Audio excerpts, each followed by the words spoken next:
I'm ready. I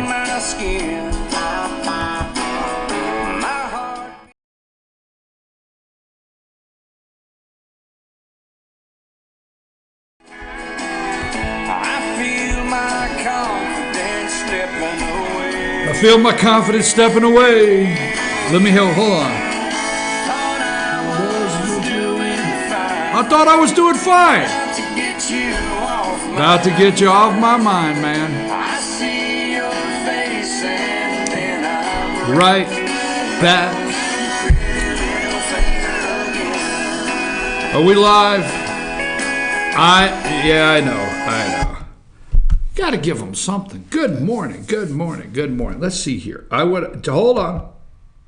Wait a minute. Hold on just a second. I know I should be ready and all this and that, but hang on just a second. I want to hear something. Statistically. I got to practice. Rose, you know how I am when it comes to that pronunciation stuff, right? So that's the one thing I really like about Google. Statistically. So, folks, death penalty or no death penalty? That is the question today. Death penalty or no death penalty? Hey, you ever see bird? And I know I'm not making fun, but you ever see a bird fly into the glass and they keep flying into the glass? We'll talk about. Not yet. I don't want to play that yet. But some days I feel like I'm watching a bird fly into a glass and then they just keep flying back into the same piece of glass. I mean, just like, really? You haven't figured that out yet? Well, anyhow, speaking of birds flying in the glass, look, here's the thing. Now, everybody's upset. I'm talking to the left, the liberals, the progressives, the corporatocracy, the corporate media, all that, you got all those things. They're all upset. Donald Trump, your president of the United States, said he would love to send the New York City terrorists to get Guantanamo. But I thought Obama closed that. How the hell are you going to send him there? I mean, hey, the moose out front should have told you we're closed, buddy, out Whaley World. Would love to send the New York City terrorists to Guantanamo, but statistically, that process takes much longer than going through the federal system. There is also something appropriate about keeping him in the home of the horrible crime he committed. Should move fast. Death penalty. Are you upset that the president's calling for the death penalty for this murderer, this terrorist? Because I tell you what, there's a lot of people upset. What is that one tweet? Do you have the one from 8 hours ago? Do you have that one? Put that one up. President of the United States, New York City terrorist was happy as he asked to hang an ISIS flag in his hospital room. He killed 8 people, badly injured 12. Should get the death penalty? That's the question. Should get the death penalty? That's the president of the United States. What do you think? Do you think this terrorist that ran over 8 innocent people in New York City should get the death penalty? And are you upset that the president's already calling for it, the president of the United States? All right, moving right along. We're going to talk a little bit about Blue Ridge a little later today. There is the Supreme Court case for Post 1, Blue Ridge City Council. There's the pending Supreme Court case for Post 1 in the Blue Ridge City Council election. We're going to talk about that later today. At 9 o'clock this morning, I don't want you to miss, at 9 o'clock this morning, we're going to have a guest. Get the word out if you're in Towns County, Hiwassee, or if you're paying attention to the Hiwassee race for mayor up there. Liz Ordiales, okay? She is a candidate there, and she has not exactly been pleased, we'll say it to the least, of some of the articles that have been written concerning some of her positions in FetcherNews.com Towns County. So if you'd like to go read some of these articles, you go to FetcherNews.com Towns County. She disagrees with some of the articles that have been written by this company. So we invited her. Now we want you to know we invited her opponent also. Okay? That is something for some of those out there. We have the ones that feel that if they got invited and they would come and sit down with us here, that they just don't believe it. Well, this will be proof because we've invited both candidates. She has taken us up on the offer. She will be here at 9 o'clock in studio, and we will ask Liz Ordiales, if elected, what is her plan for the city of Hiwassee through her term as mayor if the citizens decide to elect her. And we'll also ask some questions about some of the things she feels is inaccurate in some reporting. Okay, she feels it. Okay, so that's at 9 o'clock. Tune in, tell your friends. FYNTV.com. Liz will be with us then, and I've spoke to her several times in the last 2 days. A lot of conversations. Okay, now a couple things. Actually, I don't even know if they know who I am. Did I do an opening yet? I didn't even do an opening. I guess people may have no idea what they're tuned into at all. Good morning from the office. I'm your host, BKP. We are North Georgia's only live online morning show. Only live online morning show. You know, I like riddles. You like riddles? I like riddles. I like mysteries. All the above. If you only knew, right? 706-889-9700. You can get in touch with us, 706-889-9700. If you have a question maybe for the candidate for mayor, Liz, when she comes in, you could send that. If you watch the interview today and you have something you want to say about the interview, you could send it there. Also, if you have a question or anything on any of our segments, 706-889-9700. And also after the show, we like to put that up because when the show ends at 10 o'clock, that is my news hotline. And if you call that number, you will get this show, and we'll talk to you about anything you got going on there. You can also follow us on Twitter at Fetcher News. At Fetcher News. You can follow us at FYNTV. You can follow our sports. At Team FYN Sports. You can go to our YouTube channel and subscribe. That's FYN TV YouTube. If you hit subscribe there, anytime we are live or we post a video, you'll get a notification. And FYNTV.com, the new FYNTV.com, and we're also making changes to that, but we now have an archive, an on-demand section.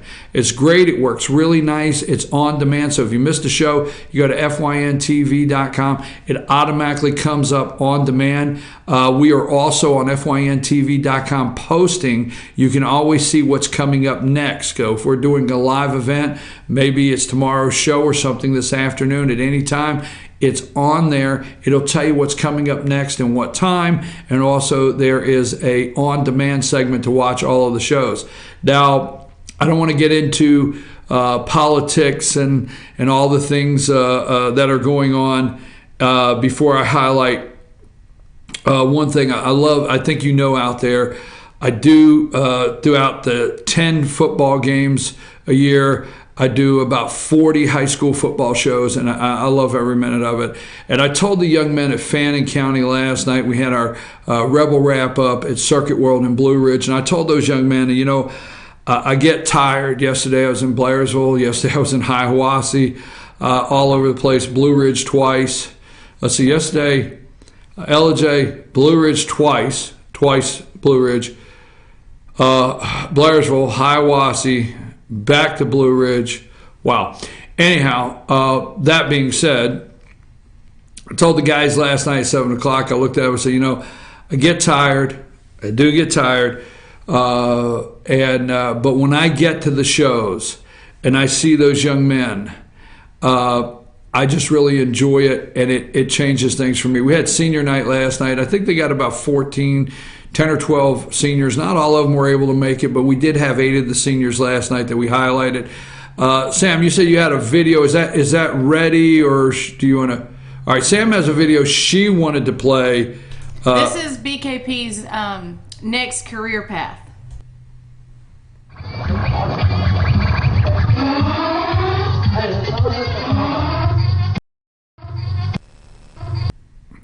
I know you didn't do that. I know you did not do that. That was sent to us by Jason, our sports director, last night. I know you did not do that. That's wrong. Folks, yes, that brief 10 seconds, I have my Fannin baseball jersey on, and I have all the seniors there, and Circuit World has this monster boom box that you can make all kinds of these noises, and I was doing my DJ. So is that my... You didn't just... Oh, I tell you what, it's going to be trouble. DJ BKP. Okay, I like that. I was DJing a little bit for the guys. We were having fun. We were eating Blue Jeans pizza, and I was doing a little DJing there at Circuit World. They got these major boom boxes. Are they back in? I go in, and these monster boom boxes with lights flashing out of them, and I'm like, wow, that looks so like 70s or 80s or whatever, 80s. So anyhow, thank you for that. Folks, before as we get going this morning, what do you think? I really want to know. The President of the United States has tweeted out that he would love to send this terrorist to Guantanamo Bay. But I thought Gitmo was close. He would love to send him there, but he's asking for the death penalty. He's asking for it. Is the President of the United States wrong? I want to know from you. Is he wrong? Now, how upset do you get? Seriously, how upset do you get when, you see what happened, you see the guy get out of the car that ran the people over the truck, you hear from the police officer that shot the guy in the leg that got out of the truck, the guy is bragging about it, he is singing songs of praise to Allah Akbar, Allah. He wants an ISIS flag, but the media, our media continues to says alleged the suspect. How upset do you get every time you turn on one of those lefty little CNN stories or MSNBC and you hear the suspect? We mean the suspect, I understand. Everybody allegedly, everybody, accusation. Everybody has a question mark. The suspect. I truly want to know how that upsets you to hear the suspect. And I understand what you're saying probably to me right now. Well, we have a system, and our system is innocent till proven guilty. Okay, no problem. Innocent till proven guilty. Every once in a while, should there not be an express lane on that system? Should there not be like here's everything, we can, let's just get a judge in here tomorrow? That doesn't mean you don't get a fair trial. You can have your fair trial, but can we push some things back? Say, hey, let's move this one up. Let's do this one tomorrow morning at 9. We got enough evidence. It's done. We don't need to prepare a case. Anyhow, I know.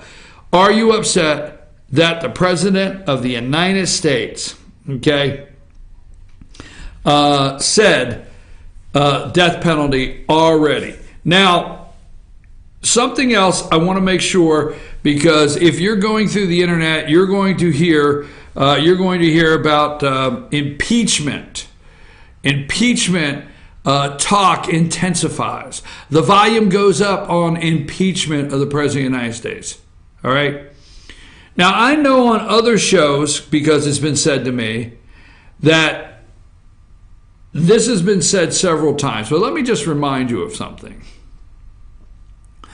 Politicians want to make sure that you don't try this at home. Okay? Now, there's a reason why they say political career. All right?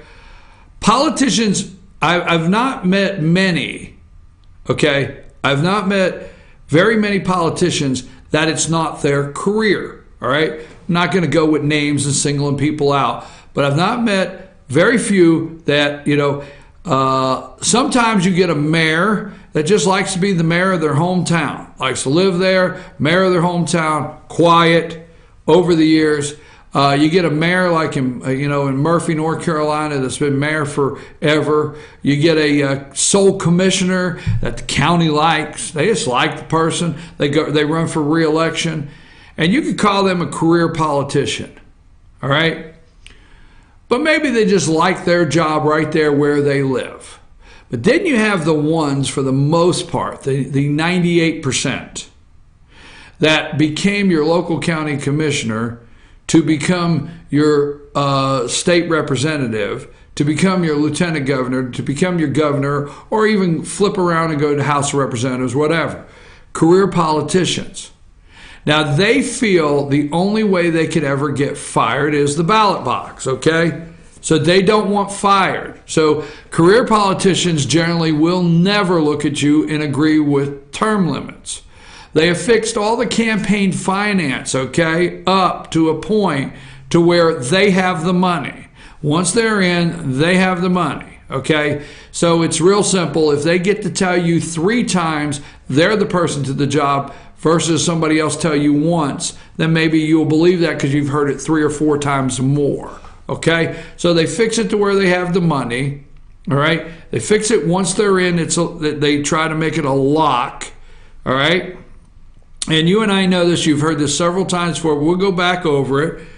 They fix it to where it's a lock, and then they won't talk term limits. Most politicians, career politicians, will not talk term limits.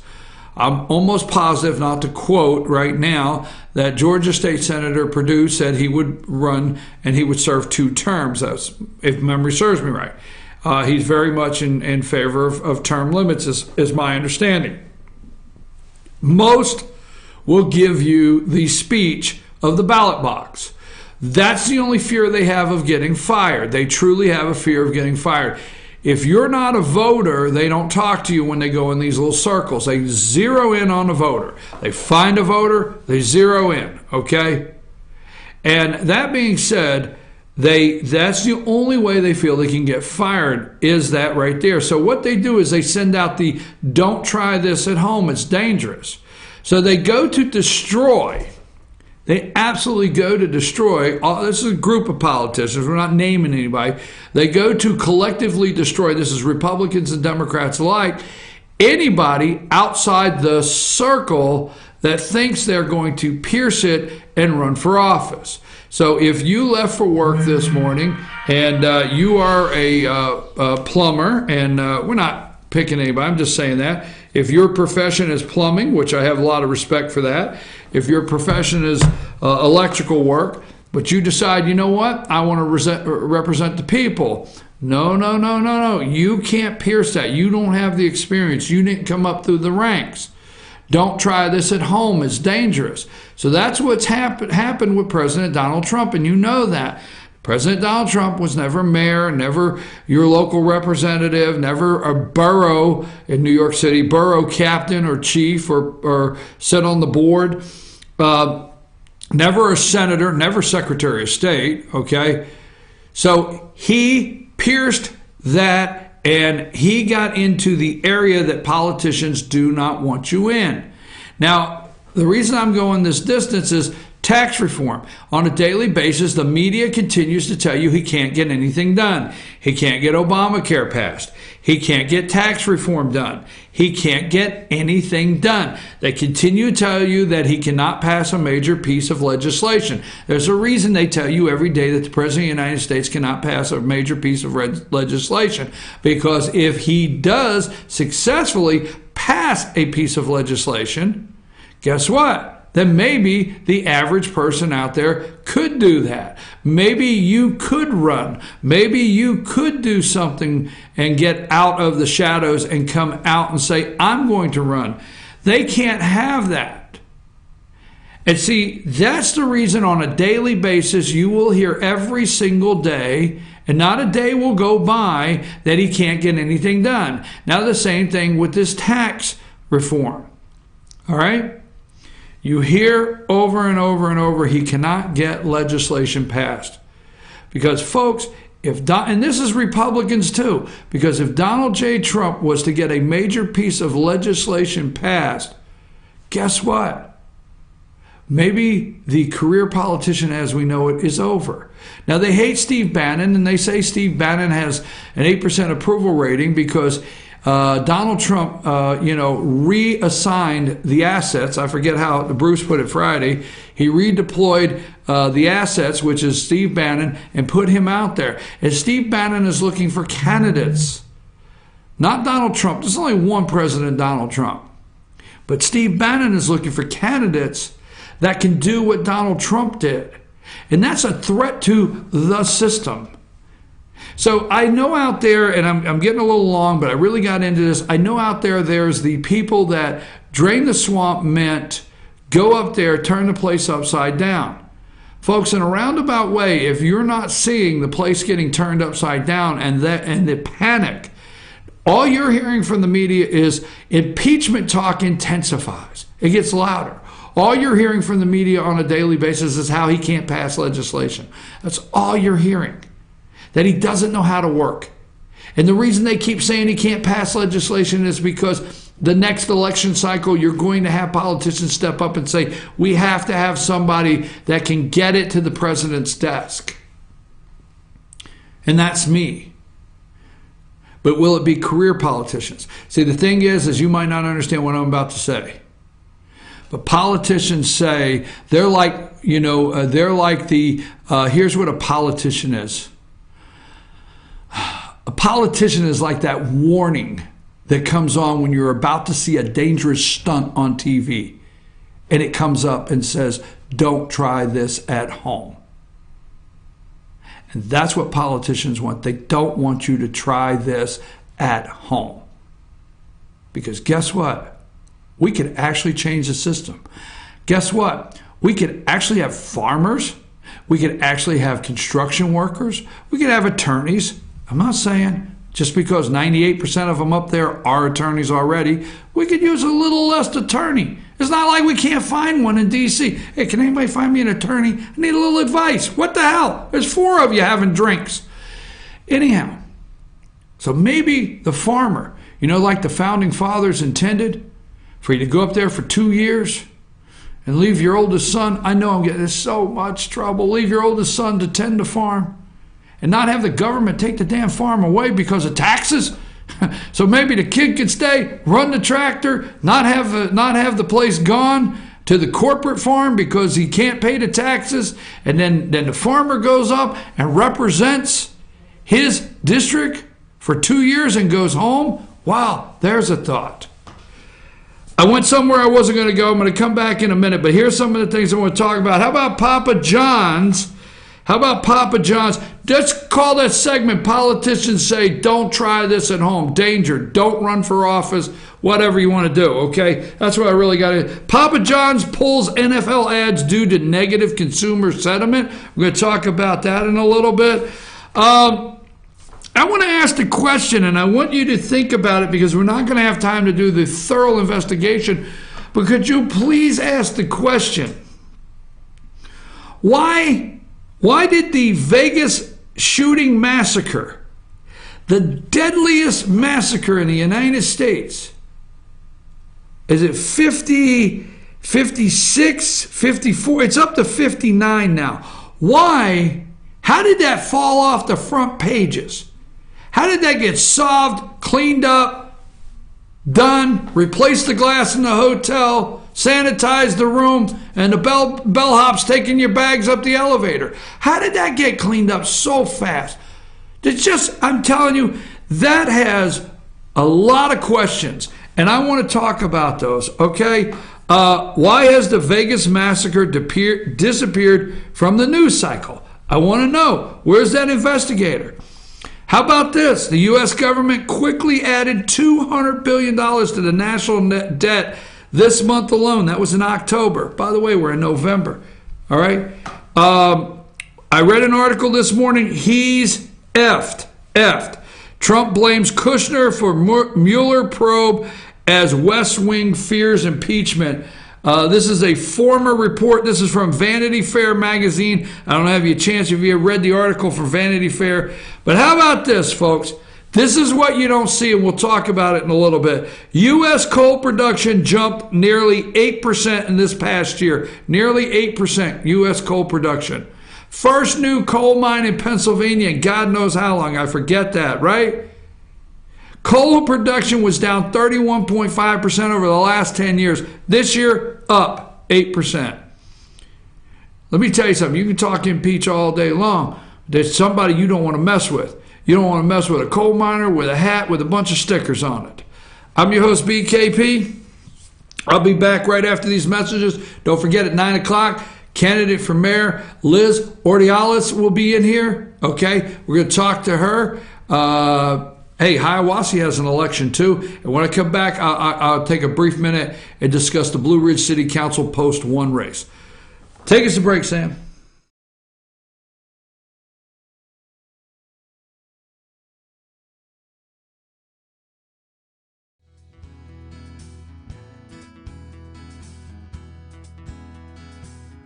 Hello, my name is Chad Watkins. I'm the manager at Larry's Body Shop.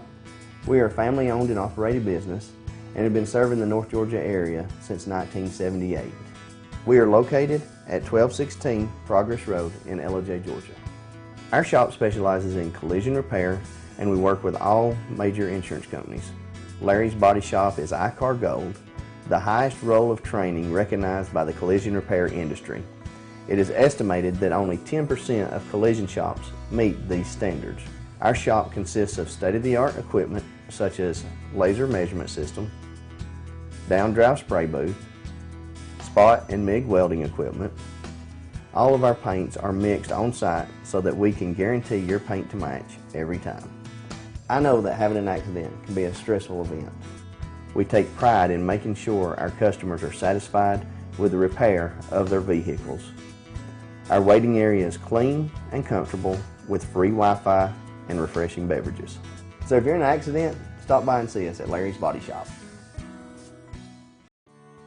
North Georgia Diamond is your source for diamonds. Come on in to view the area's largest selection of fine jewelry at North Georgia Diamond. All repairs and designs are done on-site by our jewelers. And North Georgia Diamond has the lowest prices on loose diamonds. You can also sell your gold, silver, and coins at North Georgia Diamond between Walmart and Lowe's in East LJ. Locally owned by Bill and Allison Craig, North Georgia Diamond is your source for diamonds in North Georgia. When I think about our day and the time we've spent together and going to sit down at a couple of your business, everything you do surrounds this city.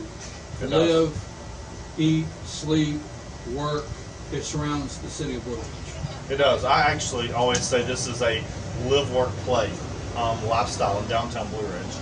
What are some of the things, if you're sitting out here, you think about as issues if elected city council member? Well, first of all, if I could tell you all the things I thought about on this porch, I would go on for days. This is a great thinking porch, but you know, I think to put things into perspective, this is the surface view that everybody sees of Blue Ridge, and you know, our residents, the people who come and visit Blue Ridge.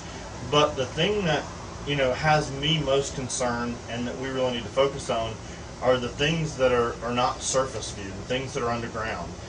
We've got a lot of issues with our sewer system right now. We have the new water plant in the city of Blue Ridge, which is great. Payments are going to have to start on it soon, but we really need to update and repair our infrastructure. We've got a lot of flooding going on in downtown Blue Ridge, which I know a lot of people are concerned about.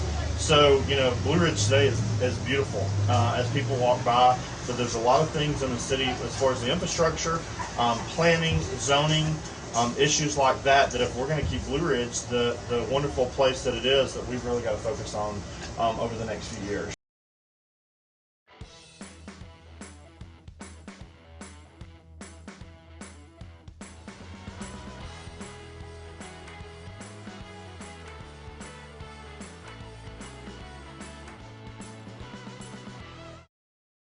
Circuit World, brand name merchandise at unbelievably low prices. Furniture, appliances, and electronics. Circuit World is locally owned and operated, serving the tri-state area. Circuit World has highly trained professionals to help Visit your hometown Circuit World today. 3 locations in Georgia, Ellijay, Blue Ridge, and Blairsville, Franklin, and Murphy, North Carolina. No credit checks, so let Circuit World deliver to you today.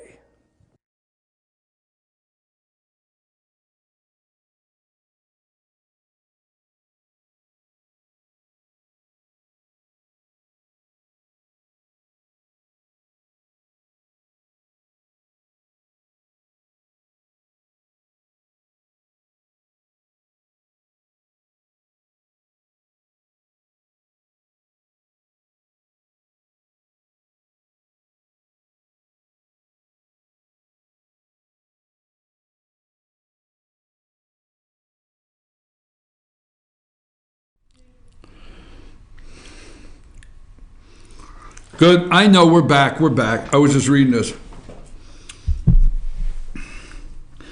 Let's see. Good morning. I believe in the death penalty and feel the New York City terrorist should be executed. However, I also believe it is wrong for the President of the United States to call for said execution. We have a legal system that thanks to social media may now be hard pressed to find a jury that is not tainted. Okay, Larry. So Larry feels that he believes in the death penalty, but he feels the president was wrong to call for said execution. Okay, what is your opinion out there? We've gotten several. I had one on Facebook that said, put him to death today. Whoa, okay. Put him to death today. Now, what about if... I'm your host, BKP. Good morning from the office, North Georgia's only live online morning show. What if the death penalty... What if we moved in a fashion that you did not forget what happened? Would that deter? What is the end all here? I mean, I am just putting stuff out. I am not giving you a firm, hard opinion, okay? I'm asking, what is the end all? What if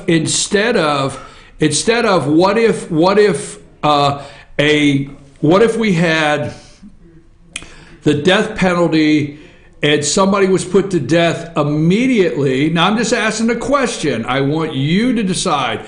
But what if somebody was being put to death immediately and it wasn't 5, 6, 10 years later? See, the heinous crimes that happen, all right? I understand. I agree with what Larry said. Larry said we have a system, and he agrees with the death penalty, but the president should not have called for the execution. My question to you is, I get the Supreme Court of Georgia when there's a execution, when Georgia puts somebody to death, okay? I get the emails, I get the where groups go and try to get a last minute stay of the execution, and then I actually get the email at 10:32 last night, inmate so-and-so was executed for the crime of, and they send you the entire crime. All right, stay with me. They send you the entire crime of that happened, but it's 12 years ago, it's 14 years ago. You read the crime of somebody murdered a wife and 3 kids, and 12 years later. At that time, we have forgotten the heinous act that took place, that they received a death penalty. So you got a court case that took 2 years or whatever, maybe not, but 2 years. And then you have somebody with appeals for 14 years, and you forget why you're putting this person to death. Now, that being said, so my question to you is, should we put some sort of system together? Hey, I understand. People have a right, due process. I believe in due process. But should there be some sort of system to fast track some things so that you do remember, hey, let's say beyond a shadow of a doubt cases. So that way people are aware that, and maybe a person thinks, oh, I'm not going to do that because they really are serious. Don't know, just asking. Anyhow, okay, now there's days when you feel I'm your host, BKP. Good morning from the office, North Georgia's only live online morning show. You can reach us at 706-889-9700. I like how you're getting involved in that discussion on whether the president should be putting out in tweets the death penalty and his opinion on that with the terrorist that killed 8, I think, and injured 12. 8 innocent people, run them over with a rental truck, I think, from Home Depot. 706-889-9700 or chief@fetchernews.com. Also follow us on Twitter @FetcherNews, @FYNTV. Also find us on YouTube, FYNTV Fetcher News. Hit subscribe. Anytime we're live, anytime we post a new video, you'll get a copy of it. You'll know that we've got it posted, so you can find us there. Also tomorrow, today is Thursday, right? Is today Thursday? I'm double checking. Today is Thursday. Yeah, we'll be at All Blue right, Jeans so tomorrow. What? Blue Jeans tomorrow. Okay, I just double checked. Today is Thursday, so I guess if I was in Fannin last night, today is Thursday. So tonight at 7 o'clock, Pickens Power Half Hour Dragon Talk, and that will be with head coach Chris Parker of the Pickens Dragons, and they play Heritage Friday night, and it's a must-win. So that's at 7 o'clock tonight on Team FYN Sports Facebook page. So if you want to watch the Dragons coach and players tonight, 7 o'clock. Thursday means another thing is we're at Blue Jeans. We'll be at Blue Jeans Pizza tomorrow morning, 8 a.m. in Blue Ridge. We also have our segment Ask the Doc. If you ever want to submit a question, probably can't get it in this week, but don't hesitate. We may be able to get it to the doc anyway. You need to know, we send all questions to the doc. Dr. William Whaley gets all questions. If we can't do them on the show, he is very busy. He has attempted many times to at least send us some sort of answer for you. So if you'd like to ask the doc a question on Friday mornings, that is info. I can't see across the room. Is that what that says? All right, I don't have my glass. All right, that's Ask the Doc. Put that in the head of your email and the subject, Ask the Doc, info@fetchernews.com, and we'll get it to him. All right, here's a little note. Let me make this little note so you have it, okay? There's a Supreme Court docket number. So let me explain to you what this is. Some of you had asked, so we're going to bring it to you. We just got it yesterday afternoon. What's going on in the city of Blue Ridge concerning some races? Well, right now, most of the candidates are going door to door, and most of the candidates are knocking on doors asking for the citizens' vote, okay? Newsworthy, I know I'm getting a lot of phone calls about publications and things that have been said in publications, but earth-shattering breaking news is really just right now you have candidates going door to door asking for a vote. The one thing that is taking place that needs to be kept up with, because it could go one way or the other, obviously, is post 1. Now, what exactly will happen with post 1 in the city of Blue Ridge, I don't know. But this is the post, and I'm going to push this all really together, and I want this cut as a segment here, Sam. If I want to push this all together, well, from the time we came back, I know you did. Jane Whaley went in and said she wanted to run for post 1 for city council. She was disqualified by Barbie Gerald she's the city election supervisor, okay? Let's not get into right or wrong, because sometimes the viewers out there, you get into right or wrong, and that's not what we're doing right now. But according to the authority that's invested in Bobby Gerald as the election supervisor, she is able to say she's not qualified. So she, through that position in the city of Blue Ridge, had a hearing for Ms. Whaley to let her present the reasons why she's qualified, and then they present the city why she's disqualified, and then the answer is whether she can run. Well, that took place about an 8-hour day, about a 7-hour day. I have the video. Oh, my God. I was there all day, listening to every word. So that took place. So Ms. Gerald, about a week later, 4 or 5 days later, said, hey, here is my answer. After the hearing, I am determining it's my decision that Ms. Whaley cannot run. So they went for an emergency petition to the judge Superior Court judge. That's the Appalachian Judicial District. The Appalachian Judicial District called in Judge Weingartner, okay? Judge Weingartner, because all of the judges, the 3 judges in the circuit, recused themselves from hearing this particular case. So Judge Weingartner comes in on a Friday night. I think now tomorrow would be 3 weeks ago. Comes in on Friday night, starts about 5 o'clock. We get out of there about 8:30, 9 o'clock. It says, I'm going to uphold the city's decision to disqualify Ms. Whaley from running for post 1 of Blue Ridge City Council. So it took a day or two or whatever the next day for the Whaleys to decide that they were going to appeal to the Georgia Supreme Court. Seriously. So they decided they're going to go to Georgia Supreme Court. Now,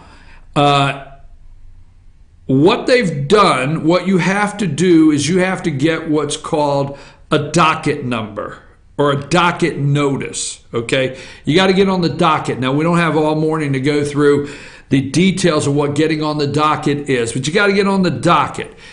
When you get on the docket of the Supreme Court, you get a number, and that's when you can petition the court for an emergency stay of the election.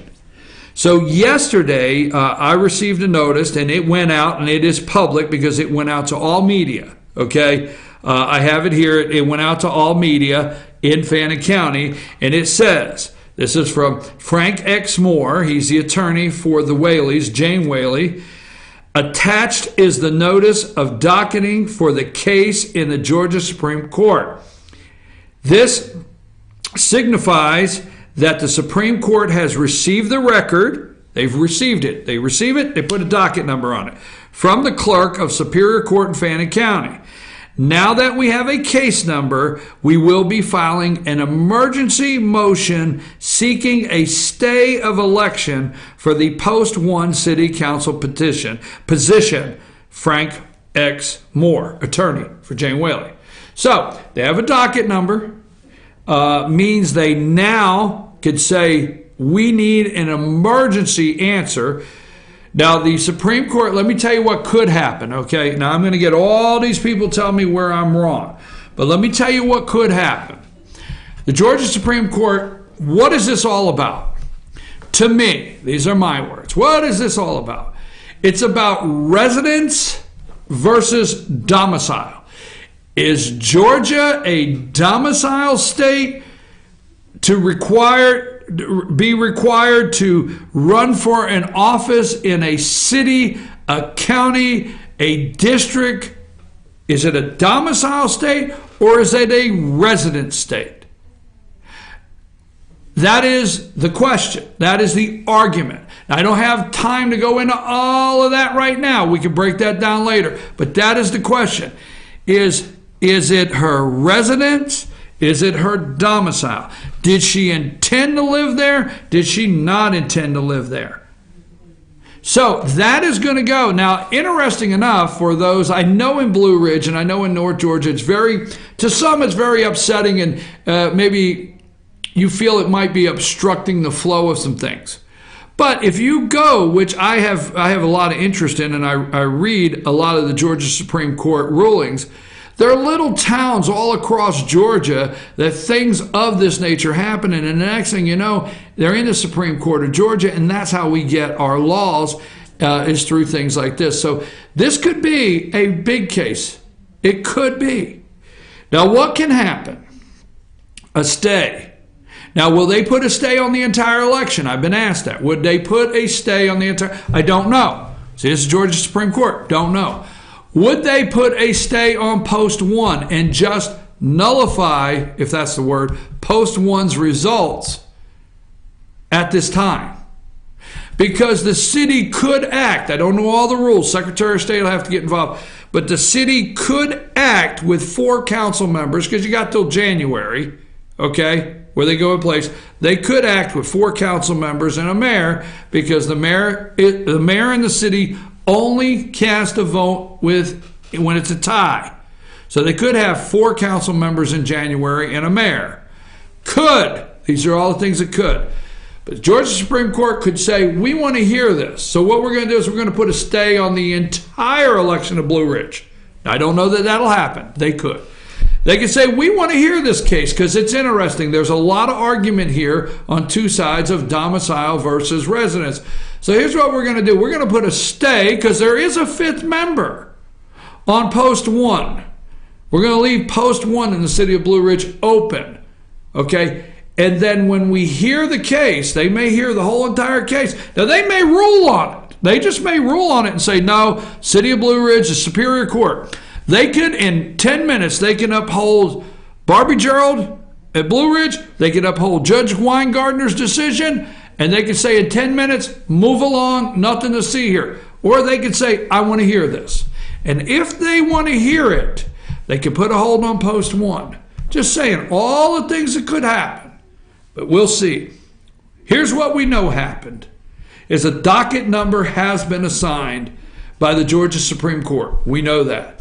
And we know by this email that Frank Moore, Jane Whaley's attorney, will be petitioning for an emergency stay on at least post 1 in Blue Ridge City Council. We know that. The other candidates, right now, they're knocking on doors, going door to door, asking for your vote. So I'm your host, BKP. Now, it's 8:46. Let's end that segment, Sam. It's 8:46. Folks, at 9 o'clock, you want to be with us, go to FYN. I'm going to apologize now. I've had to work on it, and I know she'll help me with it. But we have a candidate for mayor from Hiwassee here, Liz Ordiales, okay?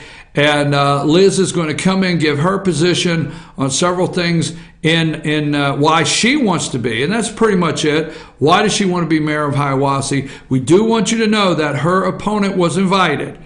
All right, we always put that out here at FetcherNews.com, FYN TV. And the one thing that Liz is going to tell you when she comes in is, if you have a concern, you will hear from me. You may not like my answer. You may not say the result of what you wanted is the way you wanted it, but you will hear from me, and I will talk to you. She's going to tell you that in a minute. So, well, we have a lot to do. Cole, let me just throw this out before we go, all right? Now, people are missing who elected Donald Trump. And you're screaming on the other end of the camera. You're saying, no, not me, not me. I didn't miss it. They're missing it, okay? Flat out missing it. Now, this is not at the top of the news. What's at the top of the news is Jared Kushner, Donald Trump's son-in-law. That's at the top of the news. What's at the top of the news is how the rumbling of impeachment is rolling down the hallway of the West Wing. That's at the top of the news. What's at the top of the news is the guy that drives, or the lady that drives the delivery truck up to the West Wing that's bringing in, the glasses or bringing in the linens, overheard something walking down the hall, and that now becomes a source that, oh my God, there's rumbling in the West Wing. That's top of the news. Let me tell you, you have reporters sitting outside the White House that watch everybody go in, and when they come out, they probably flag them down. Did you hear anything? Did you hear anything? Yeah, I heard Donald Trump yell and say he wanted more coffee. Oh my God. All those jokes, okay, that's top of the news. U.S. coal production. The U.S. coal industry is seeing a surge in production and profits this year, capitalizing on President Trump's repeat promise to end so-called war on coal and put miners back to work.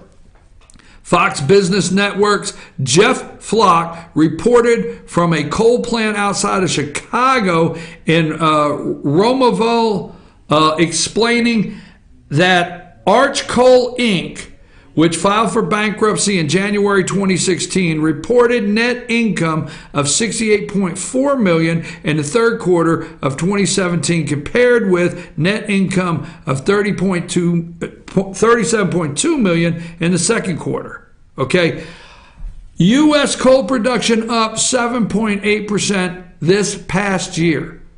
Now, not the entire, this past year. Up to now, we're in month, what is this, 11? We're in month 11. It was down 31.5% in the last 10 years. Now, instead of getting into the argument that coal is not a sustainable fuel or energy source for the future, we can have all those arguments. But I'm going to tell you right now, first, Coal production is up double digits in Pennsylvania. Double digits. Coal production is up in Pennsylvania. Coal production is up in Virginia. Okay, a lot of people don't realize Western Virginia down there by Kentucky and West Virginia, that's coal country, all right? Coal is up Kentucky, West Virginia, Pennsylvania alone. Those people are happy. They voted for the President of the United States.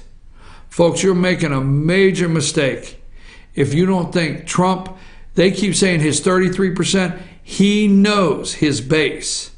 I'm just saying, I am just saying. The other thing I wanted to talk about, and we'll do this hopefully around 9:30, okay? But why has the Vegas massacre disappeared from the news cycle? I want to know that.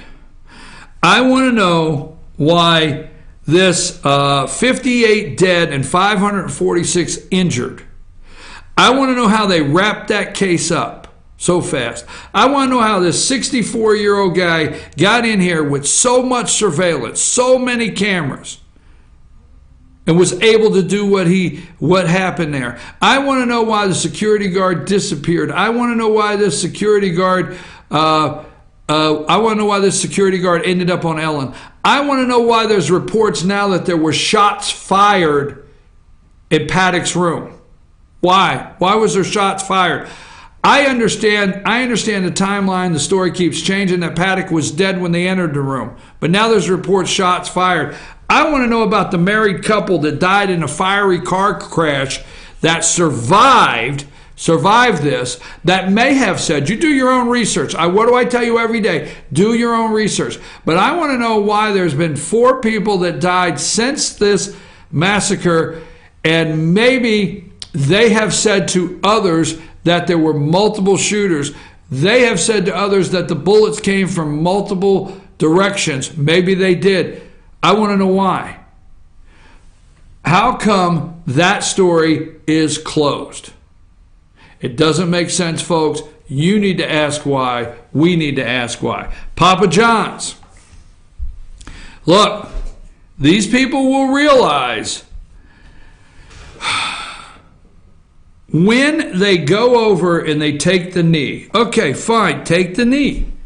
When they go over and they take their knee at these football games, and they get up, and the argument and the liberal media argues with them. They argue with them, but when they argue that they have the right to protest, okay, no problem. You have the right to protest. That's fine, okay? But when these gentlemen reach into the mailbox and they stop pulling out checks for $500,000, $600,000, and $700,000, when they do, and when the owners just say, hey, you know what, enough's enough, and they wrap up the NFL and bankrupt it, and the next thing you know, they open up brand new the next day. I mean, you just don't understand, okay? Now, there'll be an outrage, but you got Papa John's pulls NFL ads due to negative consumer sentiment. The NFL, this is from Papa John's, the NFL has hurt us by not resolving the current debacle to the players and the owners' satisfaction. Shanat, I forget how he pronounces his name, the CEO, who serves as pizza chain's chairman and chief executive officer, said in a news conference, NFL leadership has hurt Papa John's shareholders. Folks, you need to understand, when the shareholders start asking, where's our dividends, they have to switch course. Leadership starts at the top is the quote. This is from Papa John's CEO and Chief Operating Officer, Chief Executive Officer. Leadership starts at the top, and this is an example of poor leadership. Who would that be? Roger Goodell? Huh? Okay, this should have been nipped in the bud a year and a half ago. He concluded that, like many sponsors, we're in touch with the NFL. Once the issue is resolved, we're optimistic the NFL's best years are ahead. Folks, if they don't resolve this is just my thought, watch and see if this does not continue to go down to a point where what if the NFL files bankruptcy, okay? Files bankruptcy, and the next thing you know, they open up a new NFL 2, and everybody screams and cries, but guess what? It's legal. I'm your host, BKP. It's 8:55. Now, look, we're going to take about a 5 or 6 minute break. Going to be a little, not too long, just long enough to get my next guest, the mayor's race in Hiwassee, Liz Ordiales. I think I got that right. She's going to tell me. I apologize. I'm trying. She is going to be in here with us. She's a candidate for mayor in Hiwassee. And, there's been some things going on up there, and I offered her to come in, talk to me about it. And she wants to talk to you, too, the voters. So tell all your friends, FYNTV.com. In about 5 minutes, we're going to have a special guest in here. Sam, take us a break.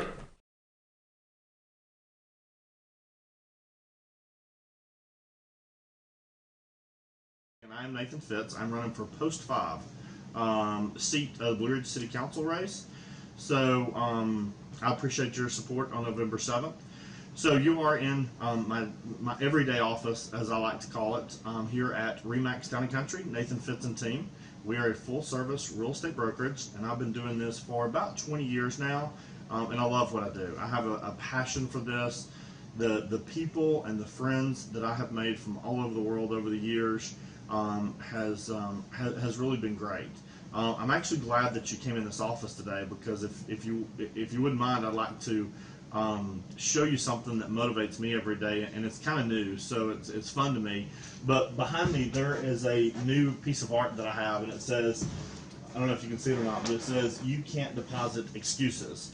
And I put that up there because it's a good motivation for me every single day, and it helps me push through when things get a little bit crazy around here, which tends to happen. But I also think it could relate well to the council race, because there's a lot of excuses going around out there, which a lot of you may know. And at this point, I think everybody's in agreement. We all just need to unify. We need to come together. We need to make Blue Ridge better for the residents, for the businesses. And so I thought that would, be very pertinent to the race as well. Ace is your helpful place for paint and home goods, tools, outdoor living, and lawn equipment. But did you know Ace Hardware of Blue Ridge is a little bit more? We have hunting rifles and accessories for your next hunting trip. We have Amish furniture imported directly from Ohio. And we have Ace Custom Woodworks for all your custom wood project needs, from cabinets to artwork. Ace Hardware of Blue Ridge. We have your new house in stock.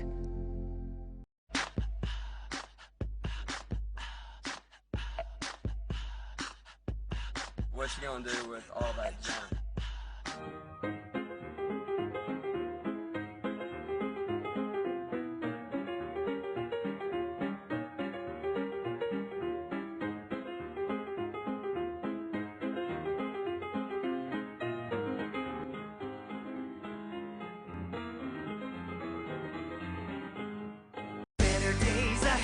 Days Chevrolet in Jasper is dropping the hammer. Over $11,000 off MSRP on new Silverados. Just look what we've done to the price on this new LT Crew Cab. Save over $11,000 and pay just $32,500. And Days Chevy is dropping the hammer in a big way on all new Chevy Malibus. Save over $6,500 and pay just $17,900. The savings are real and they're big at Days Chevrolet in Jasper. Better days ahead, Days Chevrolet. Find new roads. Hi, I'm Rhonda the Mattress Lady, and this is my husband Gary, owners of Mattress Overstocked in LJ next to Walmart. And we want to earn your business. From the time you walk in our door to the time we deliver your new mattress to your door, you will see the difference. Our selection and prices are the best in North Georgia, and customer service is our top priority. So y'all come on in and let us help you find the right mattress at the right price. That's Mattress Overstocked in LJ next to Walmart.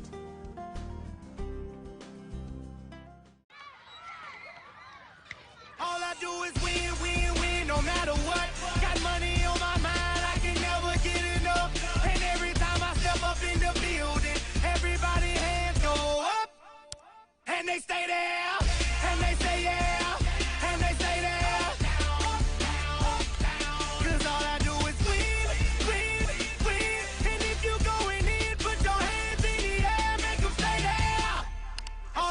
is win.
And we're back. I'm your host, BKP, and I'm here with candidate for mayor in Hiwassee, Liz Ordiales.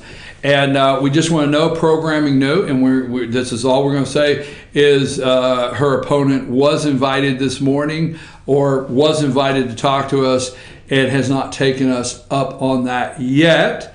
So do you mind if I call you Liz? Welcome here. Please do. Okay. Liz, thank you for coming down. And what we want to do today is I want to hear, Liz and I have had several conversations on the phone, and I want to hear from her plans. If you, the voters, decide you want her to be your mayor, I want to hear her plans for Hiwassee, maybe some things that have been going on in the campaign that she would like to clarify your way. How about that? I'll say that. Give Perfect. Your clarification. Perfect. Okay, we'll use that. All right? Okay, that's good. I don't want to validate the clarification, but give your opportunity. Liz, how are you? And tell us a little bit about your background and why you want to be mayor of Hiwassee. First of all, thanks for inviting me. I appreciate it very much. And thank you for being so timely on my letter. You did fantastic with the response. And I thank you for the opportunity to get on here and explain it to you.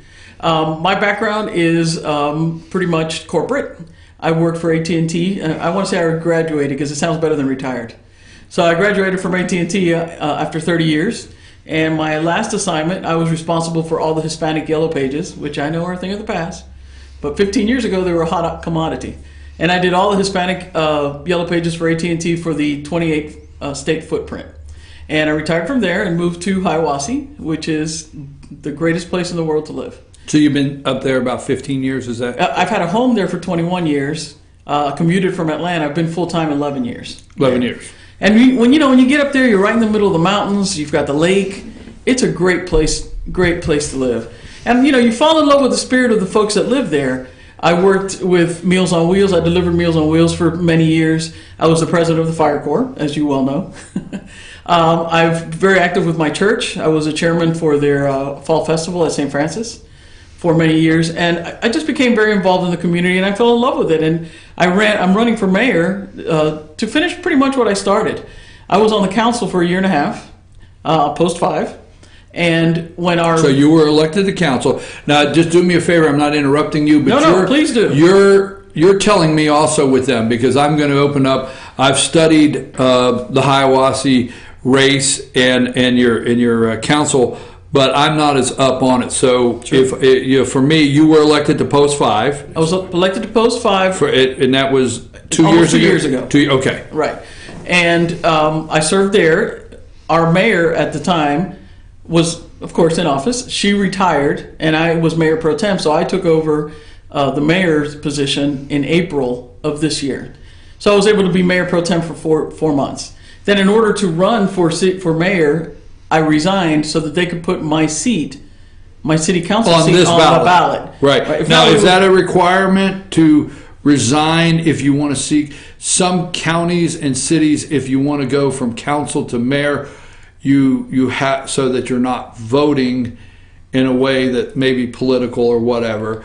You have to retire to seek that next office, or is that Hiwassee in the charter? Do you have to? That's where our charter is written. We have a strong mayor charter. Strong mayor. And basically, what I retired 2 weeks early so they could put my city council post on this ballot. If not, we would have had to have a special election, right. Which, why spend another $8,000? So by the time you retired, they were able to get this on the ballot, and let me just say, there's no additional election cost. Correct. Associated with this post being on the ballot. That's correct. So that was the plan. I figured it would be irresponsible not to do that. What's 2 weeks worth of being a city council member when you can save the city $8,000 in a special election? All right. So I resigned, and I am running for mayor. Why? I think Hiwassee probably has more potential than any of the smaller cities up here in North Georgia. And for the last maybe 10 or 15 years, we've been very stagnant. We have not had much growth. We have a lot of open storefronts. We're right in the middle of the lakes and the mountains. It's a beautiful place. And I think we are a travel and tourism destination. There's no doubt about that. So we have to develop that. And it seemed that it was stagnant, and I bring a skill set that is odd up here. I mean, you don't have too many corporate people that are ready to go back to work to do something. I felt like I could help the town, and that's why I ran for city council, and that's why I'm running for mayor.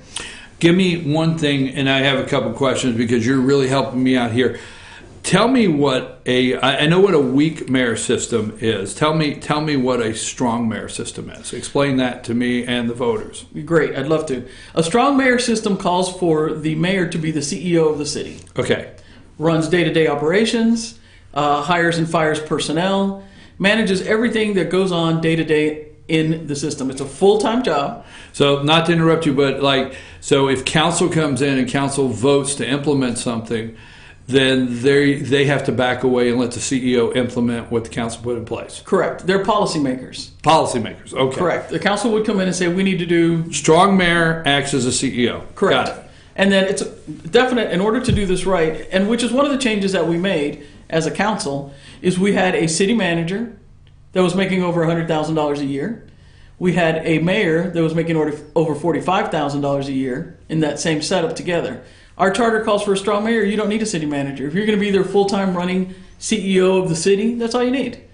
And I think I've proven that I can do that in the 4 months that I was there. So there was a city manager. When did the council vote to end having a city manager? January of this year. January of this year, because you had the strong mayor setup. You have a mayor in the 40s and the council and a city manager with a pretty good salary. So you saved $100,000, or you're going to change, not you, but is the city planning on changing the mayor's salary to be the CEO? We've already changed it. The mayor's salary is $16,990. Okay. So you're probably thinking, why do you want for running for mayor? For $16,000 to be the CEO of the whole entire city. And by doing the CEO, you have to deal with water, you have to deal with sewer, we have a police department, we have court, we have the whole runnings of business licenses, signs, ordinances, all of that is part of what that mayor does. That's part of being the strong mayor. Okay, so what would you say are your accomplishments for city council? I think as a council, the very first thing we did, and when I say we, I'm talking about me, but we acted as a council to do all these things. I went door to door. I spoke to over 300 people when I was running for city council. And the number one thing they wanted to see is more financial efficiencies. They felt that having a city manager and full-time and a full-time mayor was out of line. And then when you start doing the research, you think, well, I think they're probably right. We saved a lot of money by eliminating that city manager position and by having a full-time mayor there that could do the work.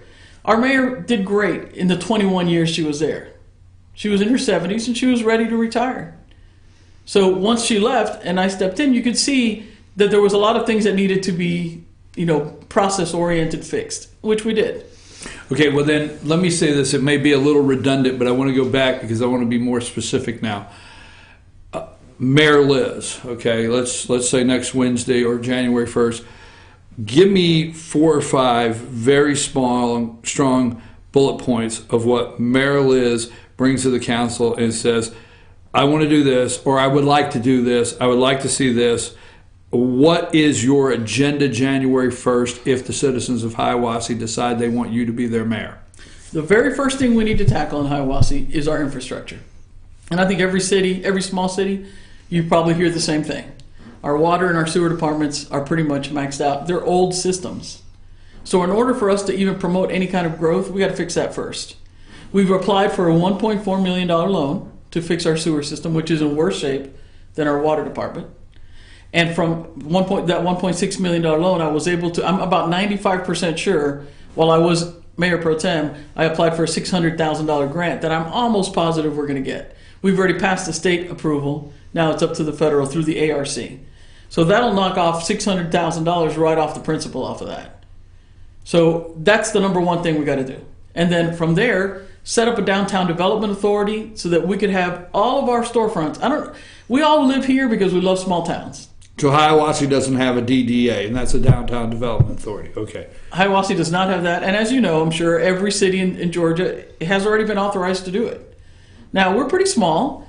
There's no reason why we can't work with Young Harris, which is right down the street from us, and combine those efforts. They're completely different groups. Young Harris is the cool college, hip town. We're the more retired, be on the lake, riding a pontoon kind of crowd.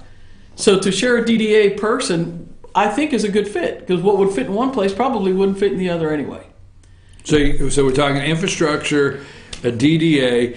Give me the upside of a DDA and why that's important, and give me, as I like to say sometimes, the thumbnail sketch of what is a DDA. The way a downtown development would work, what we would like to see it do is bring more businesses in town so we can have more jobs. My goal would be to have our city be self-sustaining. Everybody who graduates from Towns County, for the most part, has to leave because they have nowhere to work. So they leave. If you can afford higher education, fantastic. That's the way to go. Go do it. But if you can't, you can work at the Ingalls, you can work at McDonald's, and you're limited. So a DDA would help us bring new businesses into town, create more jobs, and help us to become self-sustaining. Not to help explain it, but I have an extensive background with DDA to the point that it also makes you eligible for different grants. So, I mean, there are grants that cities are not eligible before that they will be if there's a DDA. Now, I'm not advocating a DDA in Hiwassee. That's up to you or your council, or if you get elected and so forth, and your citizens. So I don't want to make sure I'm not advocating that. But sometimes DDA, when it's presented, and another thing, a misinformation is that a DDA cannot bound the citizens in debt. That some people feel that you can go take out loans and you cannot. Right. Correct? That's correct. Right. So DDA, infrastructure DDS, I said 5. I don't know if you don't want to go. Okay, you can keep going. Well, we can do more. No, I want to hear, because I want to say this, and I think you know this, that we've received at our company some opposition research. We'll call it that. Is that what we call it now? Opposition research, right? Everybody's on opposition research, right? So we've received some documents, we've received some emails, and obviously you know that you're in a pretty heated, contested race up there. Yes. So I want to hear, I want the people to get the noise, I call it the noise in elections, out of the way, and let you get out, first and foremost, anything that you want to do as mayor. My goal is to make us a good, solid travel tourism destination for people to come. Once you get to Hiwassee, you love Hiwassee. It's beautiful. It's a great place to live. We can have more homes. I'm sorry to say this. What I picked up is once you get there, because I was there. It's okay, don't take it wrong, but you got to go once you get there. That's the problem. Yes. Once you get there, you got to go over the mountain through the woods. I'm sorry. Right? You just said once you get. You're right. Once you get there. Once you get there. So what we need to do is make it so that people want to get there. Right. And that's where we're at. As far as the town itself, the people are ultra friendly. We are right on the Appalachian Trail. We are the first big city stop on the Appalachian Trail. We have a hostel where the folks come up. There's thousands of people that come into town. The number one thing you hear about, why do you like us so much? It's because you guys are so friendly. You're so accommodating to us. We're a friendly kind of crowd. So we have to exploit that. Another thing that we've got going on is pickleball. Have you ever played pickleball, Brian? Come on. No, I trust. Let's. I understand. Yes, don't start pickleball. Trust me. I understand. It's the fastest growing sport. It is. I will admit that. But we have. The only thing that I'm not upset, but I'm not quite there yet. I don't know how old you think I am. We'll discuss that after the break. I mean, Right. I'm not quite pickleball yet. I mean, come on, really? Really? Really? You're going to put me out there that I'm pickleball age? Let's move along. I played against a guy who was 81 and he whooped me. That's All right, all I got to let's tell you. move along. But anyway, Yes, I understand. I will say, in retirement areas, that has become a popular, something popular for senior citizens that are retired or not, to enjoy throughout the day. Some of their activities, right? Yes. I will say. We have a 14 court complex in Hiwassee. We just had a tournament last weekend or the weekend before. Yes, folks, it is that big, yes. We had over 350 registered players from all over the United States that are coming to Hiwassee to play pickleball. Okay, I want to stay on and I want to stay focused on why the citizens, and my goal here at FetcherNews.com, FYN-TV, our goal always is to make sure we bring the citizens the most information. Let them go make the decision. Right. So let's move on to something else here. We probably know or pretty close to who would be your city council if elected. Right. Do you feel you could work with what we think, or maybe you think, will be the next city council in January? Do you think you're going to be able to get these things through? I mean, there's the what you want to do and what can you get through council. Do you think you can work with them? Absolutely. I think we've got a great council. Even right now, we have a great council. We have great participation for the majority. We have one person who is, on the fence as far as even attending meetings. But for the most part, we have a great council that we work very well together. I think everybody's on the same page as to moving the city forward. Not big old gigantic growth. Nobody wants that. Nobody wants to raise taxes, even though my opponent says that's what I want to do. Nobody wants to raise taxes. We just need to be able to save our financial efficiencies, do it right. For example, before I got on the council, we had collected 96 business licenses out of 201 businesses. Well, why? We had no process in place to do that. I put in the process. You send simple process. You send an invoice out. Guess what? They send you a check back. Before I left office, we had collected 197 business licenses. Now, is $10,000 going to make Hiwassee, rich? No, but that's one efficiency where we were easily able to pick up $10,000. There's many more. By cutting back the city manager position, that's $100,000. Now you're talking big money. Bringing down the mayor's salary from $45,000 to $17,000, that's $30,000. Now you're up to $150,000. Now you can start doing things. Okay, folks, we're going to take a brief break now. We have, you can stick around a minute? Can you stick around? Absolutely. Okay, we're going to take a brief break because we're here with candidate for mayor of Hiwassee, Liz Ordiales, and she is explaining to you all the reasons she would like your vote and what she would do if elected mayor. After the break, I want to talk to Liz a little bit about some of the opposition and some of the things we've received, give her an opportunity to focus on that and give her side. How about that? Perfect. Thank you, sir. Sam, let's take a break and we'll be right back. 2 or 3 minutes, folks.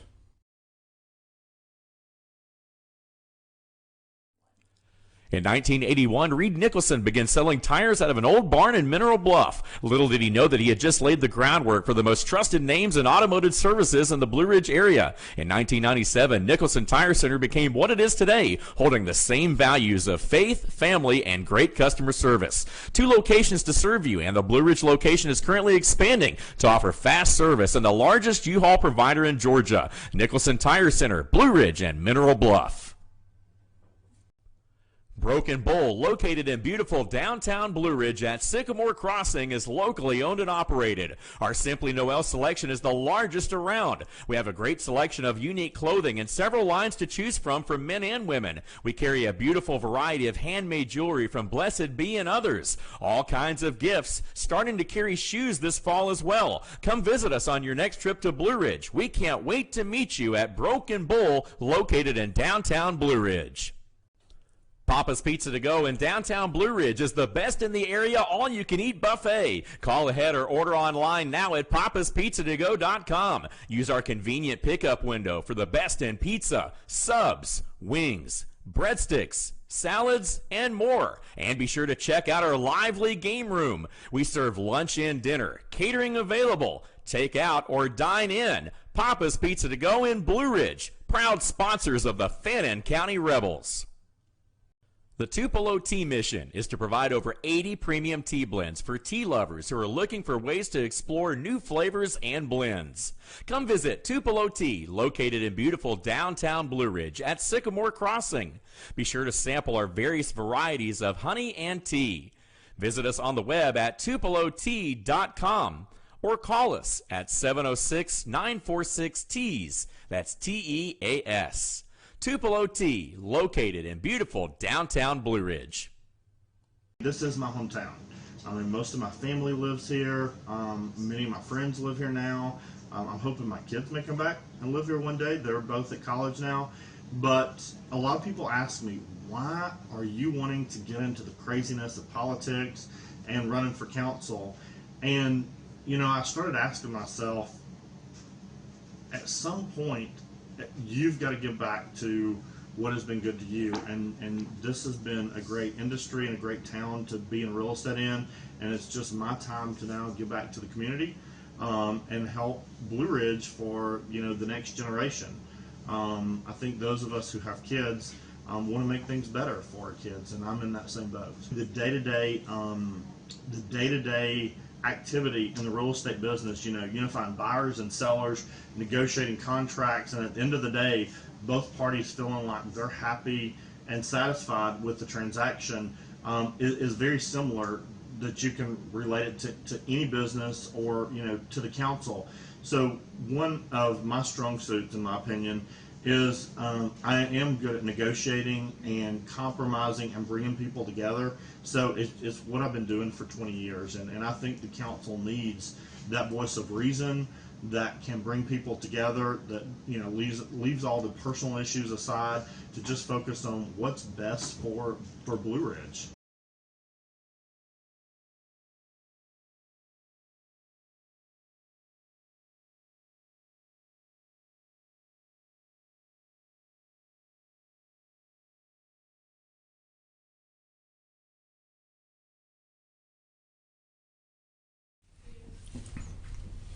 Folks, we're back. I'm your host, BKP. Good morning from the office, North Georgia's only live online morning show. And we're here with candidate for mayor of Hiwassee, Georgia, just north of us in LJ. Liz Ordiales is with us. She's a candidate. She served post 5 for almost a year and a half, close to 2 years. Year and a half. Year and a half. Then when the mayor retired, she became mayor pro temp of Hiwassee, and then she resigned her position so post 5 could be on the ballot, and she's asking for your vote now for mayor of Hiwassee. Now, Liz, on the first segment, we went into a lot of the things that you would like to do, a lot of the reasons you would ask them to vote for you.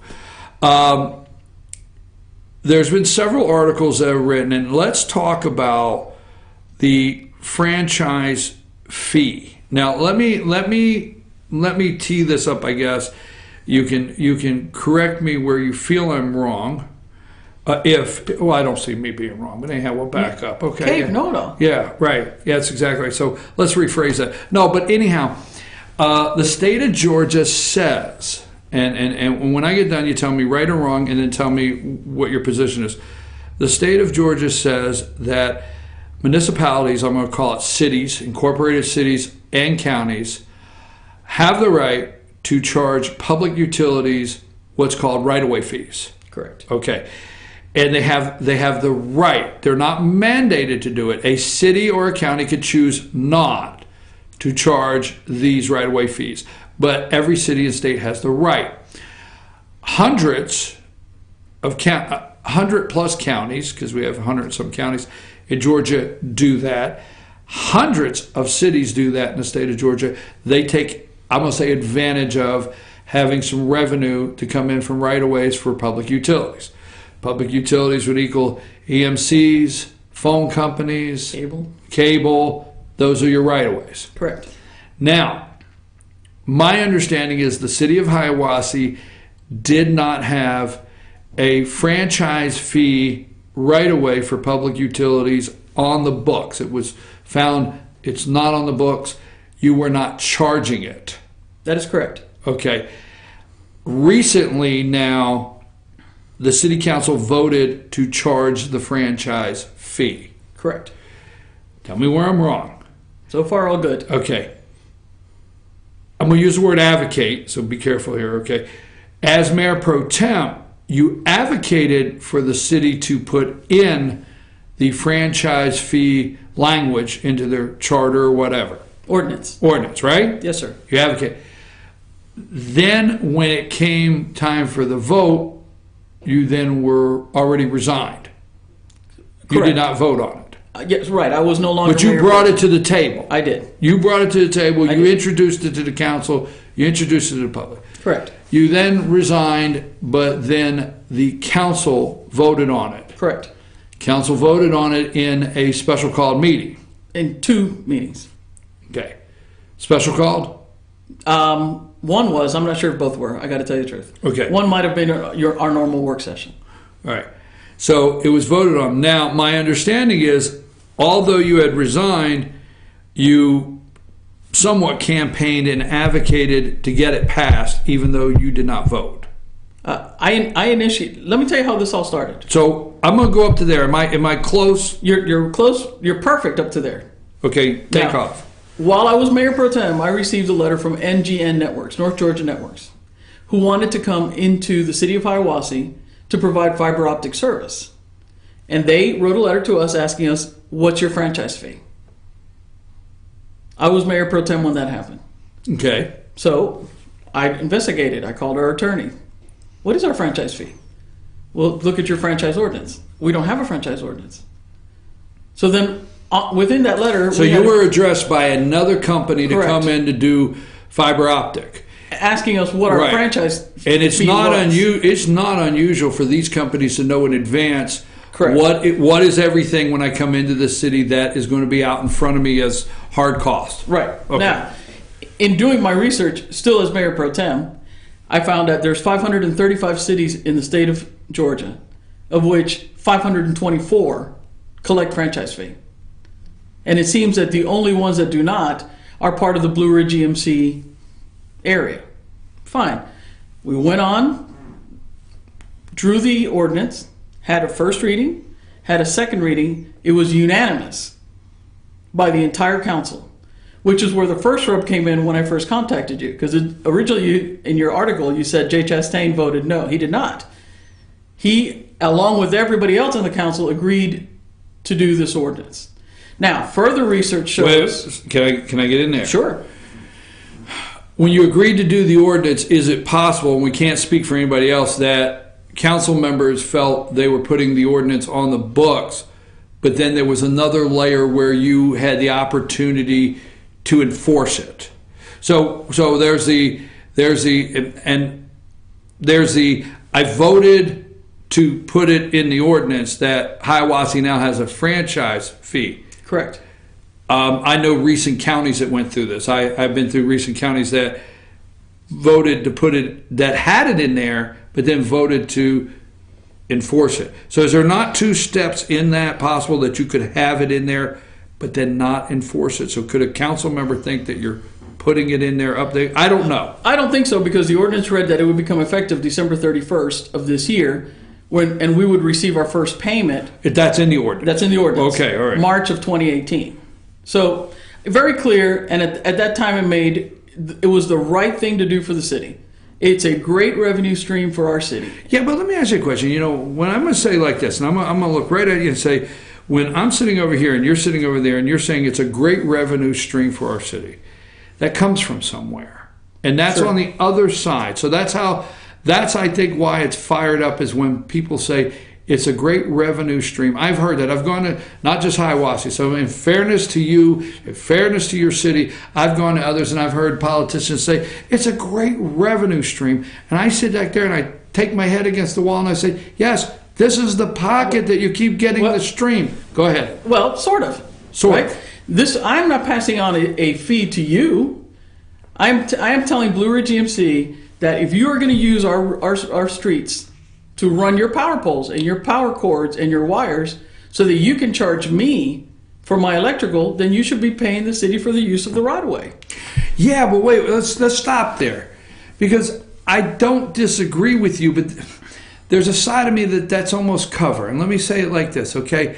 Do you not know that they're not going to absorb that? Now, let's just say it like this. I have listened to you. You're with AT&T, so I'm going to talk to you in a way like, come on, you know the day you do this, right, that John Doe down the street's going to pay the $55 a year or the $52 or the $47 or whatever. Right. You know that, though. Right. And I'm going to come back to you and say, come on, Brian, every single utility in Georgia pays for it. AT&T, Bell South, Georgia Pacific, Windstream. They don't pass it? I don't know if they do or not, but they pay right. They pay the city. But they pass it to the consumer. Yeah, they probably do, and Blue Ridge EMC might too. Maybe they should lower their electricity costs a little. Maybe they should lower their customer service, which is $19.53 per person, for the privilege of being able to flip your light switch. Maybe they need to lower that by 4%. I don't know. I don't know their answer. So what you're saying is, let me see if I got this right. You're saying you as a council got it right. I believe we did. Okay, that's what you're saying. You got it right. And you're saying this morning that, look, and I like round numbers so we don't get confused, because I can get confused easy.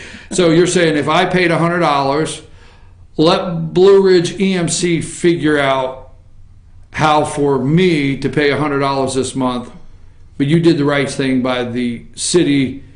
That's what the council did. So if they can adjust $2 down for this and $2 down for that, let them do that. Let them tell the citizens that they're raising it, not you. Is that I hate to say logic, but it's all the stand from my stand on it is they are using our right of way. If you have a rental home and people live in it, are you going to charge them?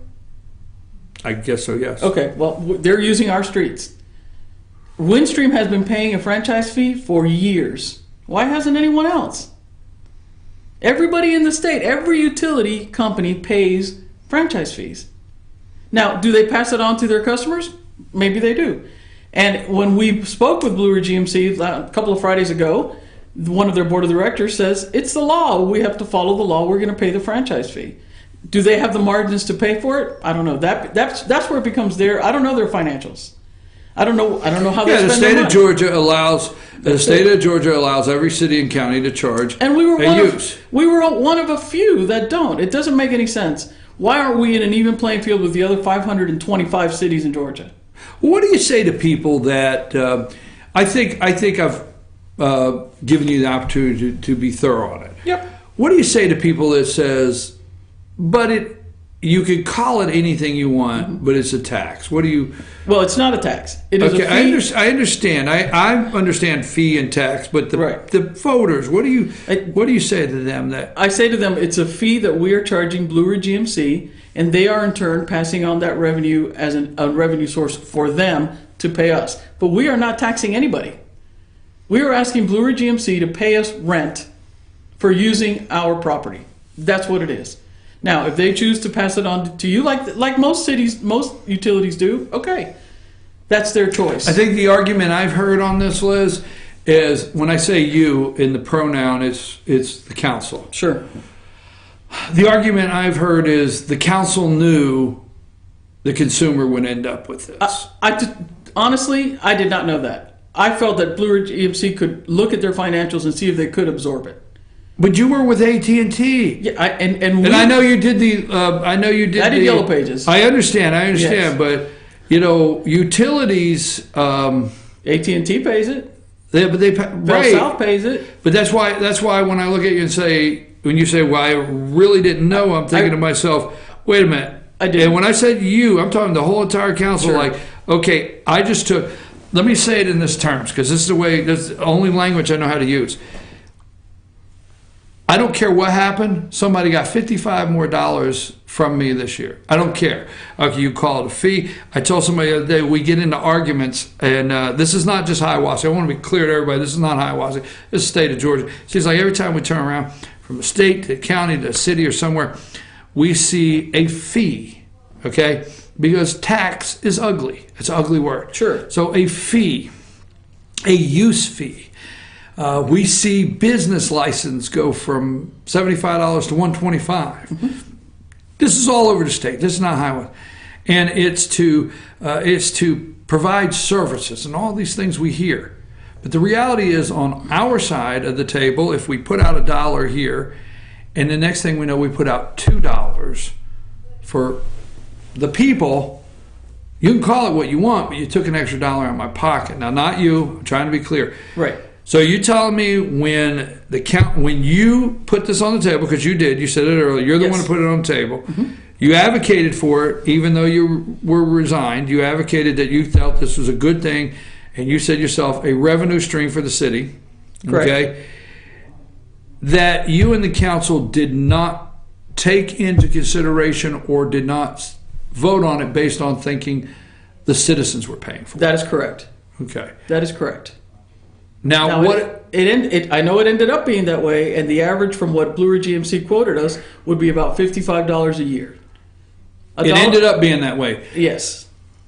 People feel. Feeling is one thing. People feel it was going to be that way from day one, and that the council knew it. But No. that is not the case. Revenue stream. How much a year does it bring into the city? I don't Average. know. I don't know. If we just look at what Windstream does, Windstream pays about $4,000 a quarter. So we're looking at maybe 25 just on Windstream. I don't know how it works out for Blue Ridge GMC because I don't have their financials. 20 grand a year, 25. I'm 20, thinking 20. minimum. That would help us tremendously. We can do work in our streets. We need to fix our streets. We don't have the money for that. We don't have the money to fund that.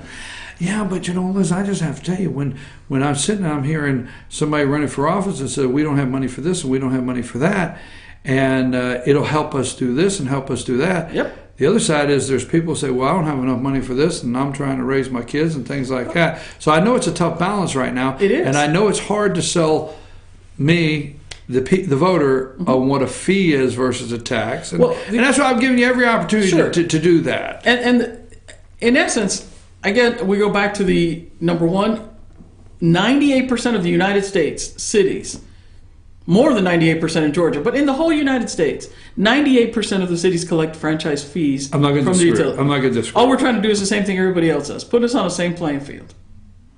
That's it for that. Now, is it going to pass on to their customers? Clearly, they've proven that, and they said that it's going to happen. It's $1 a week. Have you talked to them about adjusting their side? They have not come to us with any. They just said that they were not going to do the ordinance. We passed it on to our attorney. Our attorney responded, and basically it's state law that they pretty much have to. So Blue Ridge GMC said it will go through. Well, the board director, Roy Perrin, who was at our meeting on Friday, said that it would go through.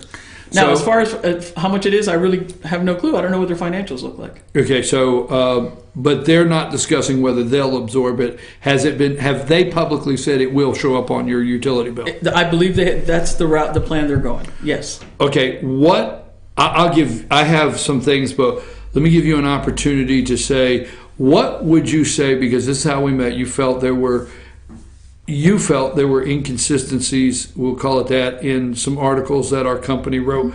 What are any of the other issues? Thank you. The very first thing is, it was reported that Councilman Chastain voted no for this. Incorrect. He voted yes.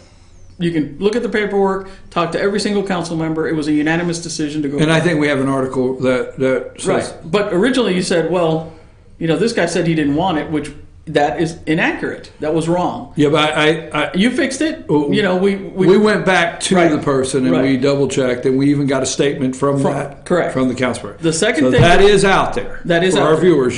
But if I wouldn't have brought it to your attention, it probably wouldn't be out there for your viewers. May not have. Okay. That's just something we're always going to wonder. Well, sure. That's fine. And then the other thing that we talked about is Mayor's Park. Mayor's Park originally was reported that I was objecting to Mayor's Park. Let me tell you why there was an objection to Mayor's Park. Mayor's Park is a piece of property that is not in the city. It is in the county. It's adjacent to the city, but it's not in the city. So when we filled out all the paperwork to get our funding for DNR, then they put in a magnificent boat ramp. and it's used all day long. In the summer, there's 20 cars there that have launched their boats from there. It's a great asset to our community. All of the paperwork said that this park was part of the city. It is not part of the city. We tried, the prior leadership tried to get that area amended to the city. It was refused by the county to give us that piece of property. So the objection came to, all of this says that you're in the city. We're not in the city. This park is not in the city. So I felt that it was my obligation to make sure that if we were going to get funding for $100,000 worth of work, that we certainly had it all correct. And that was a big objection. The other thing to look at is we've already spent over $100,000 in that park. Who doesn't want a park? We're making it a nice dog park. Could we have spent that in maybe fixing our sewer system? Maybe. We could have. It's a big investment. And we're not even anywhere near being done with Mayor's Park. We still have to spend another $100,000 easy to get it to where we need to get it. So the objection initially was, let's get this right, because if we're going to submit formal paperwork to the state in order for them to give us grants and funding, let's make clear that they know that this is not inside the city limits. It is not inside the city limits. That was the number one objection to all that. What is your, well, when you say that's the objection, because what comes back to me is that you objected to the park, and it was really framed in you objected to the park, and now you don't object to the park. No. The objection was, let's get it right. Let's make sure that if we're going to get funding and we're going to do everything correctly, that our paperwork reads as such. If you look at the ordinances, I signed to approve Mayor's Park once it was right. Once they said that it is adjacent and not part of the city limits, the paperwork, as you know, dealing with anything with letters, DNR, right, DOT, EMC, is all very convoluted. So if you read through that tedious over 100-page document, it was very clear that it was saying that it was within the city limits, and it is not. So once we cleared that up, look at the ordinances. I signed that. Well, we don't have time this morning because we're going to be short on time, but I've had several documents, emails sent to me that go a different direction. And okay, so but I have had several go to a different direction. City attorney. Does the mayor, do you approve a new city attorney every year, or reapprove the city attorney? Because that is my pet peeve, is the cost of legal services, and this is me personally, to citizens. I have watched cities and counties and have watched legal services, and I have gotten some concerns about Hiwassee legal services. So how long has the city attorney been there? The city manager that we terminated in January served as legal counsel / city manager. So, and that's how that justification for his salary came in. So prior to us terminating that relationship with the city manager, we hired a city attorney from Beaufort, Georgia. We interviewed 6 different attorneys. None of the attorneys in town, number one, had any interest, nor had the experience of any kind of municipal law. Right. So we interviewed folks from Cartersville, Beaufort, Toccoa, different areas. And we selected who we thought was the best candidate, which is Mr. Thomas Mitchell. And I believe he has done a spectacular job. We have gone through the separation package for the mayor, which was very convoluted, the elimination of the city manager position, 5 ordinances that we needed, sign ordinances, ethics ordinance, derelict building ordinances, all of that. He has been an extremely great asset to us since we hired him in November, December. Does Hiwassee have zoning? No zoning in Hiwassee. Would you advocate zoning as a mayor? I think there is a fine line. Yes, it's commercial zoning, yes. If we're going to be a travel and tourism destination, our main street, our public access, what people come into town to see, I think needs to have some kind of restrictions. As far as what you do in your home, that's you. I'm not going to have anybody traveling. So residential like an R1 and R2, those kind of things, But you couldn't do commercial zoning without zoning the city.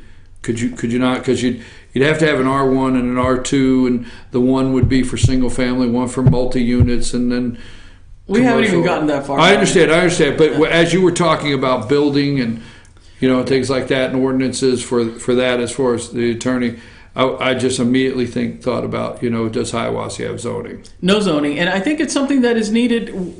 Again, if we're going to be a travel and tourism destination, which we are, it is what it is. We are that. I think we need to have some kind of guidelines in place for our commercial area, for our main street. As far as like your home, it doesn't matter. I mean, you pay taxes, you do your own thing at home. That's no problem. I mean, there are nuisance laws in our ordinances currently. If you have all kinds of weird things going on, there is a way to address it. But as far as like zoning, it doesn't exist. And commercial zoning is what would interest me, is making sure that we are attractive to the people coming into our town. What about let's take just a minute. What about this? You were president of the Fire Corps. I was. What about the multiple pieces of information that have been sent to me? And I don't want to get the gentleman's name wrong. I have it here somewhere. His resignation letter. What about the Fire Corps and the accusations? We'll say the accusations have been made, and I think you know that. And Sure. And I think we sent you a copy of that. Sure. Because immediately when you brought it up, I said, "Hey, there were some accusations, and you have a right to see them." Sure. Address that. Gladly. We took over. The Fire Corps was established in 2008 by a group that had nothing to do with us. In 2012, I was approached by the then chief, Mitch Floyd, to help us move forward with the Fire Corps. They needed revenue. Our Fire Corps revenue budgets from the county is very small. So he contacted me to see if I had any interest in helping them. I said, gladly. So I go to help them. Within the next month, the entire board, the entire board of the Fire Corps resigned. I became president, Mr. Ken Bryant became vice president, and we set up a whole new board, started brand new from scratch. You and Ken Bryant started from brand new scratch. Well, Ken Bryant, Dwayne Olson was the secretary treasurer. Okay, It was a right. brand He was new the vice. slate. He was the vice president. Right. When we started our initial meeting, this was 2012, and I forgot about that letter, to tell you the truth, Brian. I forgot all about that letter. It's been 5 years. I understand. We will move forward and started assigning different projects. We are 100% volunteer organization. 100%. Nobody gets paid for anything. We doled out, I did the sales and marketing. That's my background. Mr. Bryant took on the website. Mr. Olson took on the insurance, the bylaws, that kind of stuff. Everybody had their own assignments.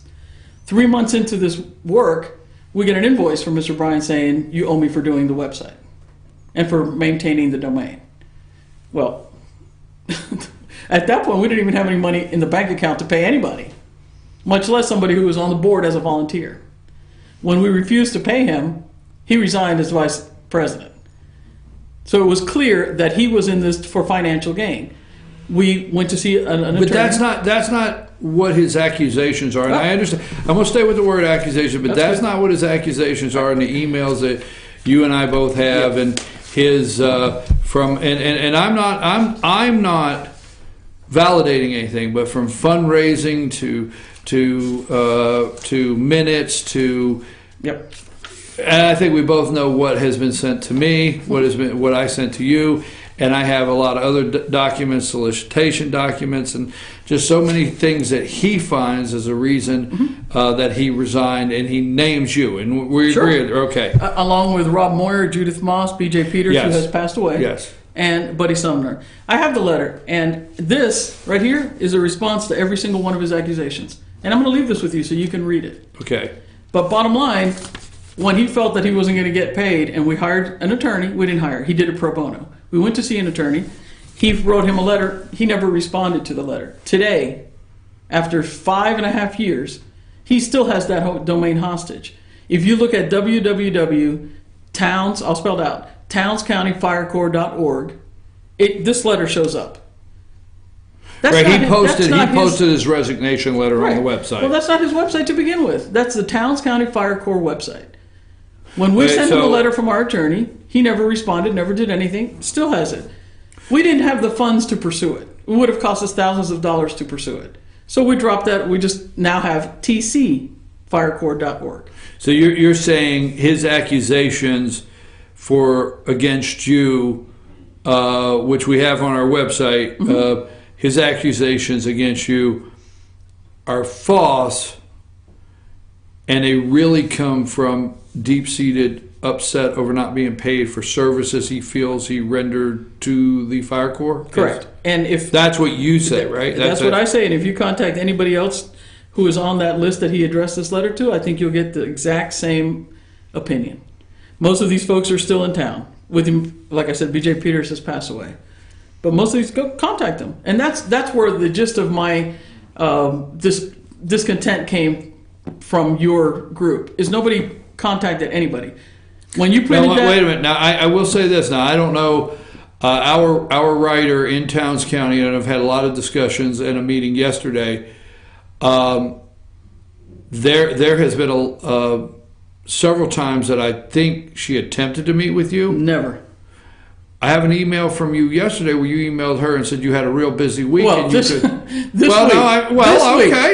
just said never. Come on. Well, no, and I didn't say I wouldn't meet with her. I told her I can't do it this week. Well, the election's next week. Maybe it's like I don't want to talk about it before the election. I'm just saying. And I'm here with you. I understand, but what I'm saying is you continually, where our writer's concerned, continually say, well, we didn't attempt, or we didn't follow up, or we didn't get your side. And I think I understand where you're coming from. That's why you're here today, because you didn't feel you got your side. So I said, hey, come on down. Sure. But the point is you say that, and then you said never, and I'm not trying to stick on that. But just yesterday, I know I have an email where our writer sent you an email and said, I would like to talk to you about Hyde Park. And you said, Mayor's Park, not Hyde Park. Mayor's Park, right? Right. And you said, I have a real busy week. I do. Wait a minute. Okay. I'm almost there. Okay. You said, I have a real busy week, maybe next week, right? Yes. But you had time to come see me. Because you had called me before. Okay. All right. But I'm good. I'm good. Here's what you take, like, let's say when you take our company, and you're being very nice about it. I'm not saying we're having a great conversation, but when you continue to say where you found this and you found this, I just want to be clear that there maybe has been some attempts, plural or one, to talk to you. Just this one. Okay. I've met with your attorney at Ingalls.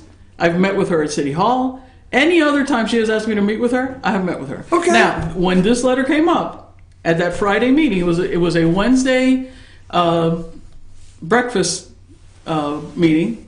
Movers and shakers or something? Because Wednesday, I hear movers and shakers. Movers and shakers are Friday. Okay, all right. Wednesday was the sheriff's breakfast meeting. Okay. I was there.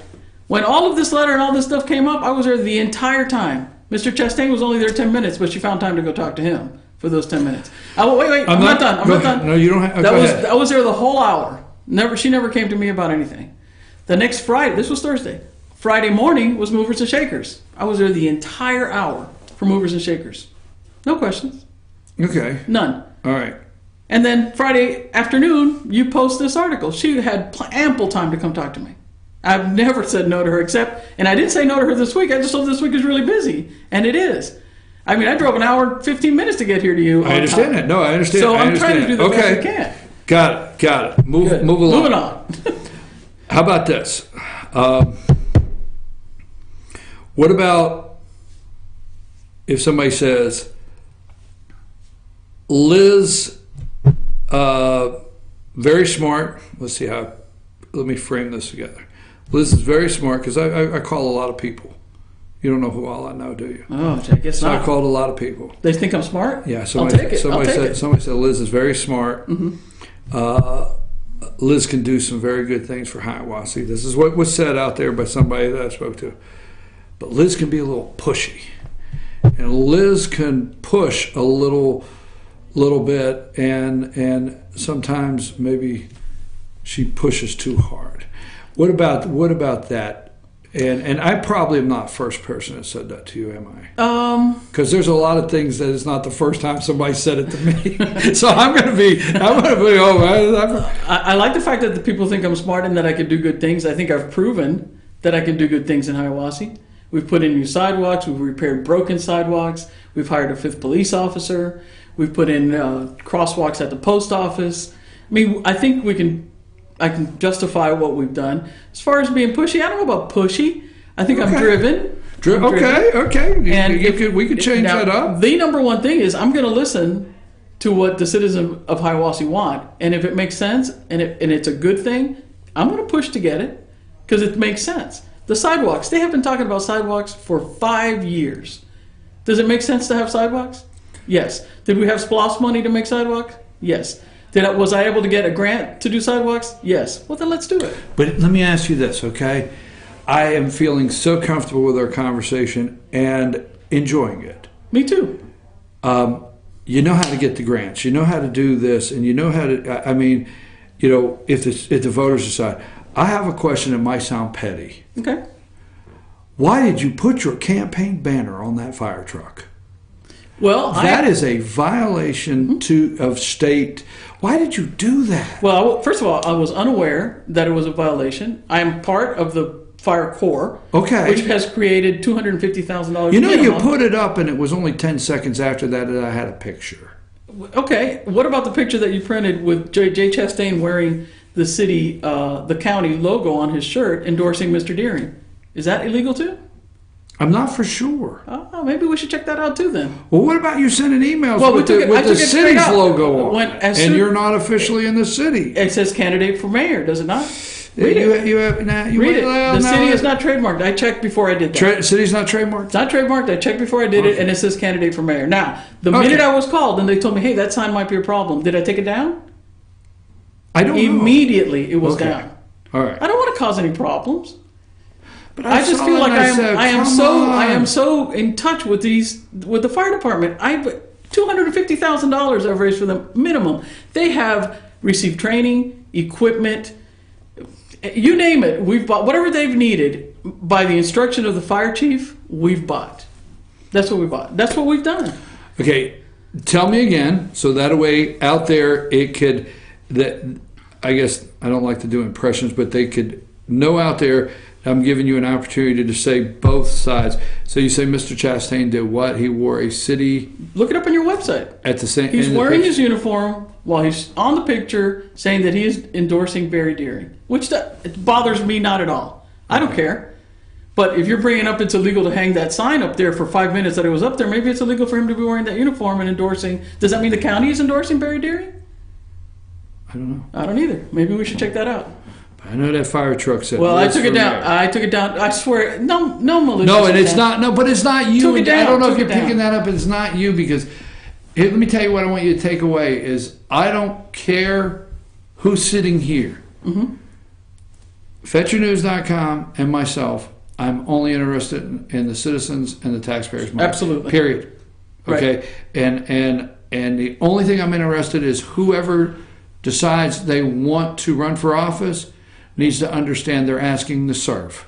Absolutely. The people. Yes, sir. And that you need to take away knowing about me. It doesn't matter if it's Liz Chastain, a congressman, they know it. Absolutely. They know me well enough to know there's two things: taxpayers' money and willingness to serve. Correct. And I get very upset when taxpayers' money is not a good steward and somebody doesn't understand that they're asking to serve the citizens. I am absolutely 100% with you. For the 6 months that I worked as Mayor Pro Tem, I got paid nothing. Zero. Now, if that's not a sign of wanting to serve, come on. We're talking 10 hours a day for 6 months. Okay, we did. Well, wait, sorry. Let me back it up. I was still getting council person pay, which was $200 a month. We got a 20-minute interview.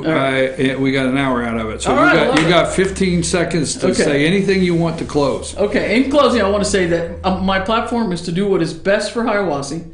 It is not to raise taxes. That has never been part of my platform. It is to continue to do what I've already done. And as far as like serving the people, that is my intent. Full-time mayor position to save the salaries and put those in the places where it needs to be put. As far as my opponent, I've heard he's wanting to do this as a part-time job, bring back the city manager. Not a wise move when you can do it by yourself. Liz Ordiales, candidate for mayor of Hiwassee, has been with us for the last hour. Like I said, here on FYN TV, FetcherNews.com, when I do these interviews, all candidates are welcome. All candidates are invited, and we do not exclude anybody.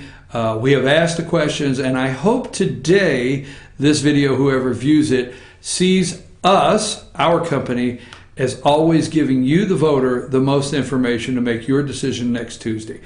This is the end of our show. We'll not be coming back right now. We'll not be coming back. So we're out of here, Liz. You get to say goodbye with me. Thank you. Appreciate it. I'm out.